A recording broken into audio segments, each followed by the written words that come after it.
बहुत सारे बच्चों का एक क्वेरी रहती है, एक क्वेश्चन रहता है कि sir how to do analysis, ठीक है, हाँ है ना, कि जब हम टेस्ट दे के आए तो उसका एनालिसिस कैसे करें सर, आप इसके बारे में थोड़ी सी चर्चा कीजिए। मैंने कहा बिल्कुल करेंगे जी। तो आज का जो हमारा 5 मिनट टॉक है वो है टेस्ट एनालिसिस कैसे करनी है। आप टेस्ट दे के आए, उसके बाद में कुछ सवालों के जवाब आपको लिखने होते हैं, ठीक है, और ये स्टैंडर्ड क्वेश्चंस आपके सामने लिखे हुए हैं, ठीक है। टेस्ट एनालिसिस शीट बना लो, हर टेस्ट की एक शीट होगी, मतलब एक टेस्ट की एक शीट, चाहे वो मेंस का हो चाहे एडवांस का हो, एक पन्ना आपके पास में उस टेस्ट का होना चाहिए, ठीक है। अब टेस्ट नंबर लिख लो, मान लो कि तीसरे नंबर का टेस्ट है, ठीक है, जेई मेंस पैटर्न का है कि एडवांस पैटर्न का है वो भी लिख लेना, कौन सी डेट को हुआ वो भी लिख लिया। सारा टेस्ट देने के बाद में आपको इन सवालों के जवाब देने, ध्यान सुनते जाना। पहला सवाल क्या है, total time given to maths. अगर आप फिजिक्स के लिए इन्हीं सवालों के जवाब देने चाहते हो तो फिर total time given to physics and total time given to chemistry, ऐसे बांट लीजिएगा, ठीक है। तो आपने मैथ्स को कितना टाइम दिया, वो जितना भी टाइम आपने पेपर में दिया वो यहां लिखना है, ठीक है। Total number of question attempted, अगर मान लो आपके पास में मेंस पैटर्न का है तो 30 सवाल आए, 25 करने थे, 25 में से आप कितने कर पाए। मान लो आप बोलते हो सर 18, ऐसे मैं एक रैंडमली भर के दिखा रहा हूं, ठीक है। Total number of correct answers, इनमें से सही कितने हुए, जितने आपने अटेम्प्ट किए उसमें से सही कितने हुए, मान लेते हैं 12, तो सर 6 गलत हो गए। रीजन बिहाइंड इनकरेक्ट आंसर्स या इनकरेक्ट जो आपने रिस्पॉन्स भरे उनके पीछे रीजन क्या है।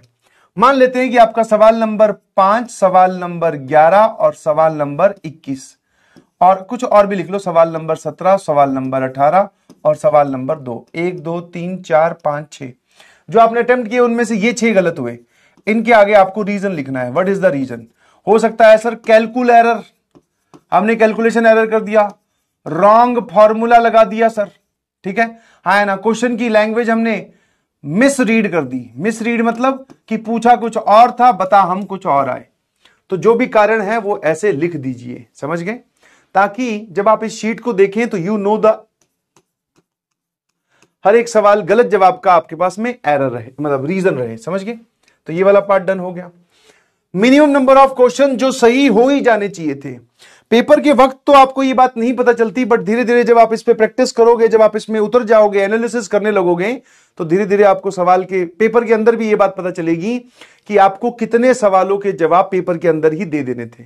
जैसे मान लो आपने 18 किए, 18 के बाद में तुम्हें यह लग सकता है कि हाँ यार मैं ये 4 सवाल और जो छोड़ के आया हूं, जो मुझे दिखने में टफ लग रहे थे या जहां तक मैं पहुंच ही नहीं पाया, तो मैं 4 सवाल और कर सकता था, ठीक है। हाँ, the minimum number of question जो सही हो ही जाने चाहिए थे। या फिर एक लाइन और डाल सकते हो कि और कितने सवाल अटेम्प्ट कर सकते थे, मिनिमम नंबर ऑफ क्वेश्चंस, कि हाँ जैसे आपने यहां पे एरर लिखा तो आपको ये बात तुरंत पता चल जाएगी कि हाँ यार ये वाला तो मैंने एकदम फर्जी एरर किया, इसका तो एरर का कोई चांस ही नहीं है। तो मिनिमम कितने सवाल सही हो ही जाने चाहिए थे, ये आपको लिखना है। कौन से और कितने इजी क्वेश्चंस थे, मतलब जब आप पेपर दे के आए हो तो पक्का उसमें कुछ ना कुछ डायरेक्ट सवाल, 1 लाइन के questions, direct formula based easy सवाल होंगे, ठीक है। इसका नंबर लिखो, मान लो सर 5 सवाल आसान थे, उनके क्वेश्चन नंबर भी लिखो कि क्वेश्चन नंबर 1 था, फिर क्वेश्चन नंबर 7 था, फिर क्वेश्चन नंबर 9, ऐसे करके कि ये सवाल आसान थे। कौन से आपको मीडियम लगे, कितने मीडियम थे इस सवाल में, ठीक है, पेपर में।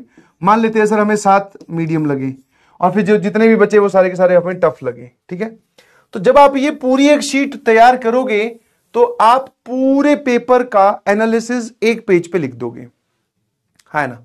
क्या मेरी बात समझ में आई, ठीक है। कितने सवाल न्यू टू मी या डिफिकल्ट थे, डिफिकल्ट होने का कारण कई होते हैं, कैलकुलेशन बहुत खतरनाक थी सर, हमें सवाल तो समझ में आ गया, या फिर सर कॉन्सेप्ट ही कुछ नया सा लग रहा था, सवाल की लैंग्वेज ही बड़ी अजीब सी थी सर, नहीं समझ में आया, तो आप उसको लिखते जाइए प्लीज। उसके बाद में जितने भी आपके पास में अच्छे क्वेश्चंस हों, ठीक है, गुड क्वेश्चंस जो आपको कुछ सिखा के गए हैं। गुड क्वेश्चन की कैटेगरी कौन से होते हैं सर, एक जिसमें आपका एरर हुआ, ठीक है, दूसरा न्यू टू मी कैटेगरी,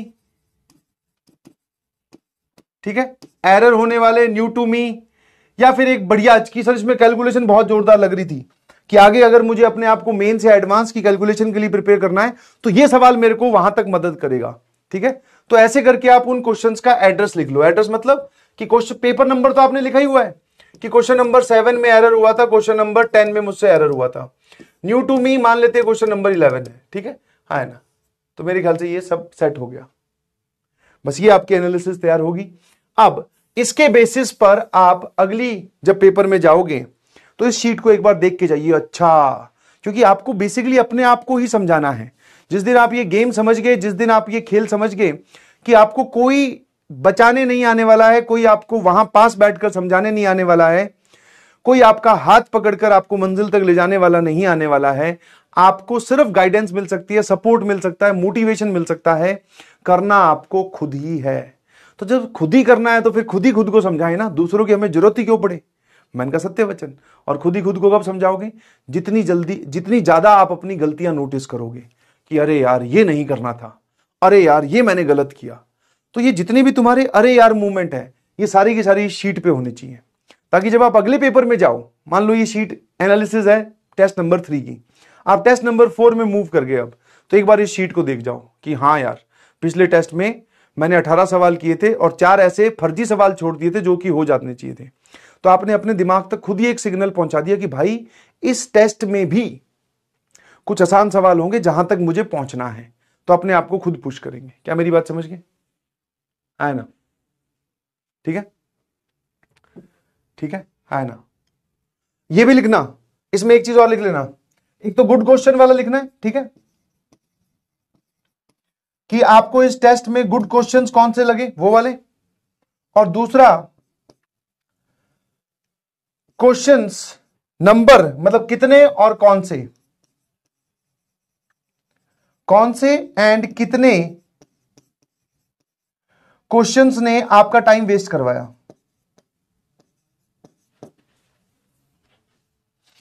आपसे टाइम वेस्ट करवाया, क्योंकि आप ये भी समझो कि जिस दिन आप टेस्ट पेपर में ये चीज सीख गए, ये तो सभी सिखाते हैं कि भाई क्वेश्चन सेलेक्ट करना आना चाहिए, आसान सवाल पहले कीजिए, क्वेश्चन सेलेक्ट करना आना चाहिए, सेलेक्ट करना आना चाहिए, साथ साथ में आपको क्वेश्चन रिजेक्ट करना भी आना चाहिए।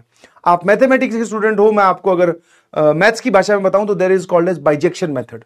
समझ गए?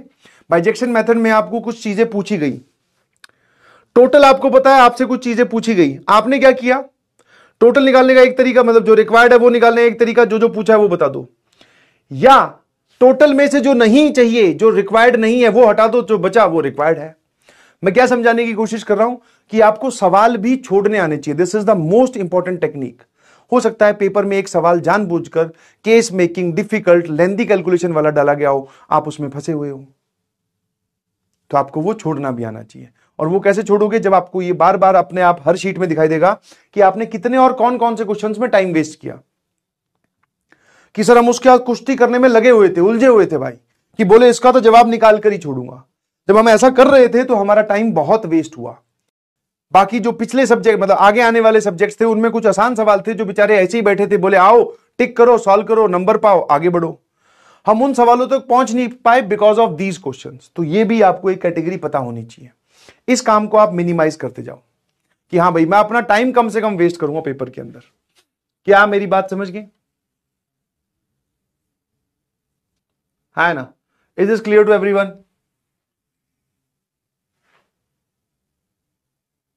एसएमजे, हाँ, ईगो और ये सब चीजें आपको घर पे रख के जानी है। क्या करना है ईगो का?